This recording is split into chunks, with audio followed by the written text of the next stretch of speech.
Ça fait 3 ans que je travaille ici, ça fait 3 ans que je fais la bonne, ça fait 3 ans que je monte leur dossier de A à Z, que je mens à leurs femmes, ça suffit. Qu'est-ce qui vous arrive? Vous êtes malade? Vous voulez pas vous faire aider? Vous voulez me remplacer? J'évoquais simplement la possibilité d'engager quelqu'un. Ce serait bien qu'il soit gentil, pas trop grand, avec de belles mains. Vous voulez dire quelqu'un qui présente bien? Oui, c'est ça, quelqu'un qui présente bien. Oui, j'étais à Fleury, j'étais à la centrale, quoi. Mais la centrale de quoi? La centrale des particuliers. J'étais en taux, là. Vous foutez de ma gueule ou quoi, là? Alors, tout à l'heure, on en discutait justement, et je disais en plus, ce qui est merveilleux dans votre interprétation du personnage, c'est qu'on a l'impression qu'en fait, vous interprétez plusieurs personnages, parce qu'elle évolue vachement dans ce film. Mais déjà, c'était un scénario à la lecture, j'étais sidérée. Vous n'en lisez pas un comme ça dans une vie, je pense. Donc, j'espère en relire un jour. mais Desplechin à part, hein, c'est pas pareil. Mais là, c'était effectivement, c'est assez rare de trouver un personnage en évolution. Tous les réalisateurs disent oui, alors tu vas voir, ton personnage évolue, mais zéro quoi. Enfin, oui, mais c'est tellement infime. Là, il y avait un vrai changement. Mais de toute façon, c'est un peu le thème aussi des films d'Audiard, c'est que c'est souvent sur l'apprentissage, sur ce que nous donne l'autre. Alors souvent, c'est le père. Là, c'était plus qu'est-ce que ces deux-là, qui sont des délaissés de la vie, vont s'apporter.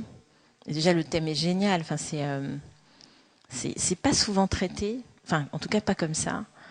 Et surtout, alors ce qui était particulier dans ce film-là, c'est que on a travaillé avant, pas mal de temps avant, 3 mois avant. Ce qui aussi dans le cinéma se fait assez rarement. Et là, on a fait tout un travail. On allait chez Vincent Cassel et puis on faisait des impros et on parlait vraiment de l'histoire de nos personnages, qu'est-ce qu'ils faisaient avant, d'où ils viennent. On passait tout en revue, en donnant nos avis. Audiard, c'est quelqu'un d'assez étonnant par rapport à ce qu'il écrit. Il n'est jamais content de son scénario. Donc, le scénario est absolument parfait, mais il demandait tout le temps mais ça, on peut améliorer, ça, on peut... Il est toujours en discussion et en discussion sur ce qu'il veut faire, ce qu'il est... Non pas qu'il ne sache pas ce qu'il veut. Je pense qu'il sait exactement ce qu'il veut, mais il aime bien confronter ses idées. Voilà. Il n'a pas peur qu'on lui dise non, ça, j'aime pas. Donc ça, peut-être c'est... Mais par contre, il faut construire son discours. Faut pas dire comme je viens de dire. Faut pas dire ça, j'aime pas. Et par exemple, je me souviens qu'il y avait une petite scène d'explication. Et il trouvait ça inutile. Et je lui ai dit non, c'est pas inutile. Lui, il faut absolument que ce soit... La fausse, il la faut. Parce qu'il faut la jouer comme ça. Et on l'a faite, on l'a tournée, on l'a jouée, puis il l'a gardée. Donc il est, d'une certaine façon, mais il nous faisait une confiance incroyable, vraiment. C'était vraiment particulier cette histoire-là, très particulier. Vous avez reçu le César en 2002 de la meilleure actrice pour ce film. En 2009, le César de la meilleure actrice dans un second rôle pour le film à l'origine. Donc doublement césarisé. Alors racontez-moi là aussi comment on prend un César, comment ça se passe? On prend avec beaucoup de joie. Ah, c'est un plaisir bref mais intense. Recevoir une récompense, c'est merveilleux, vraiment. Je ne sais pas quoi dire d'autre. Ça vous fait comme une grosse vitamine C. C'est très très très agréable. Vous interprétez souvent des rôles de femmes fragiles.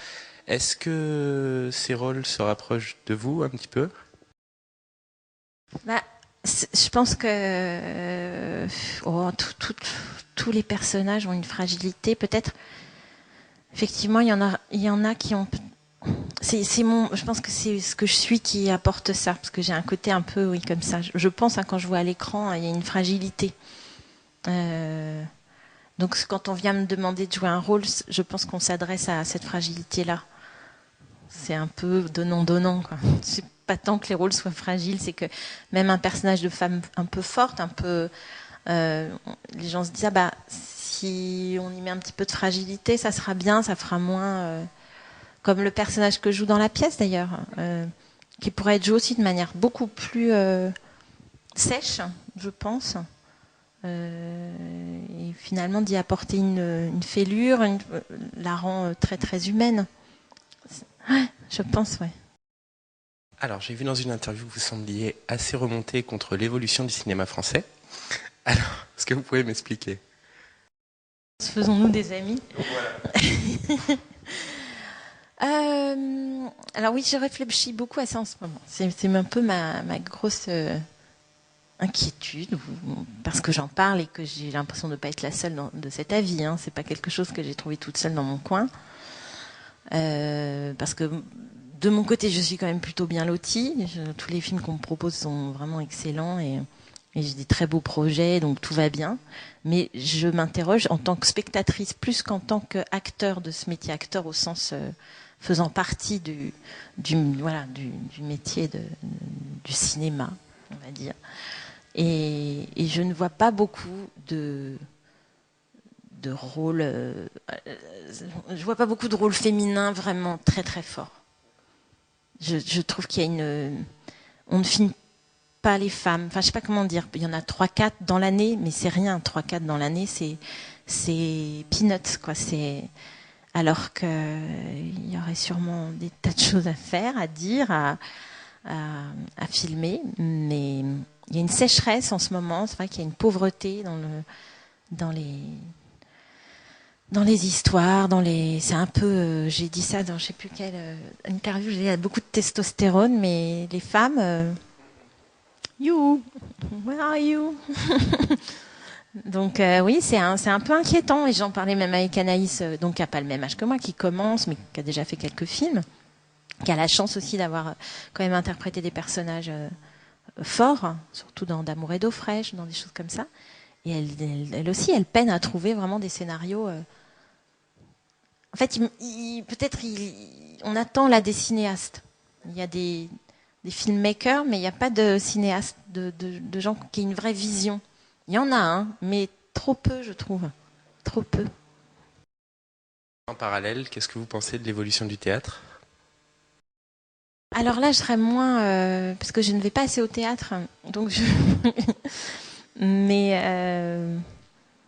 ça a l'air plutôt d'aller. Déjà, là, pour le coup, au théâtre, les rôles féminins, ils sont... Vous voyez, Bégodeau, il écrit une pièce dans laquelle le rôle féminin est vraiment là, quoi, à une place, à une façon de parler que je trouve très nouvelle. On ne se rend pas compte à quel point, mais parler de la séparation comme ça, c'est assez nouveau.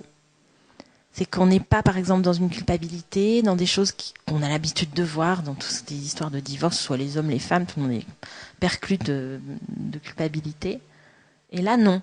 Et ça, pour moi, c'est extrêmement neuf. C'est une vision très rafraîchissante. Mais bon, voilà, théâtre, je sais pas trop ce qui se joue. Vous pourriez nous raconter une anecdote ou une rencontre ou quelque chose que vous avez envie de nous faire partager?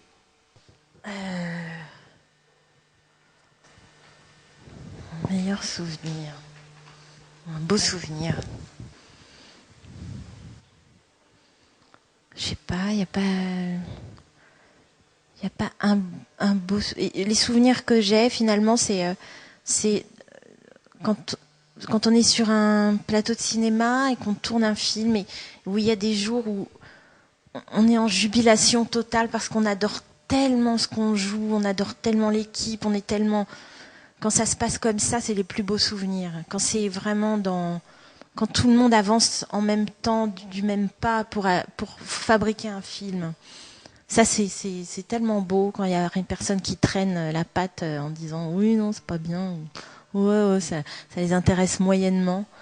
Moi, par exemple, je fais 3 fois que je tourne un film avec Vincent Lindon. Et j'adore, par exemple, le voir tellement... il a fait je sais pas combien de films. Et tellement enthousiasme, et tellement il a peur avant une prise, tellement il est... J'adore voir ça. Je supporte pas la tiédeur, je supporte pas le... Et ça, c'est des bons souvenirs. Mais ça, j'en ai donc pas mal. Plus ou moins fort, plus ou moins... Mais quand ça se passe comme ça, c'est ça les très très bons souvenirs. Est-ce que vous avez une relation particulière avec cette région, avec la Côte d'Azur, avec Nice? Alors, j'ai une relation particulière avec Nice. Je dois avouer que je n'aime pas du tout la Côte d'Azur, except Nice, qui pour moi est une enclave. D'ailleurs, c'est pas étonnant que ça rejoint la France il y a finalement pas si longtemps. Non, mais en termes historiques, c'est pas si vieux, 150 ans. Et il y a quelque chose. Nice, c'est pas Cannes, c'est pas. Alors Cannes n'est pas si loin, mais ça n'a absolument rien à voir. Nice, j'y suis allée. C'est la troisième fois que je viens, troisième fois que je joue dans ce théâtre.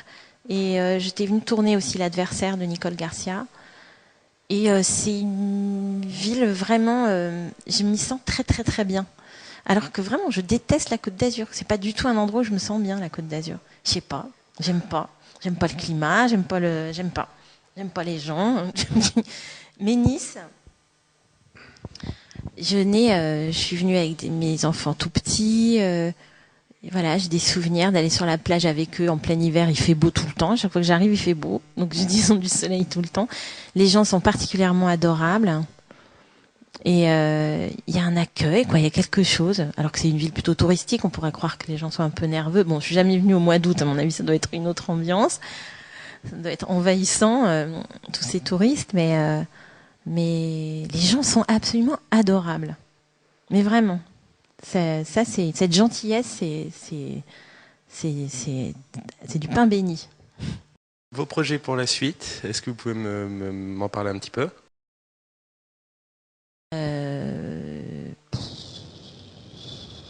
Est-ce que je peux vous parler? Non, j'ai des films qui vont sortir, mais mes projets, normalement je fais un film avec Lorraine Lévy, avec Pascal Elbé. On va partir à Tel Aviv en mai-juin.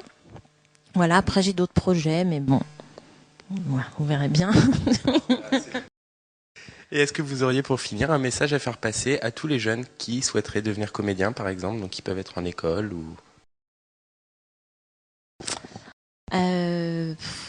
Écoutez, soyez sûrs de votre envie, parce que c'est pas facile.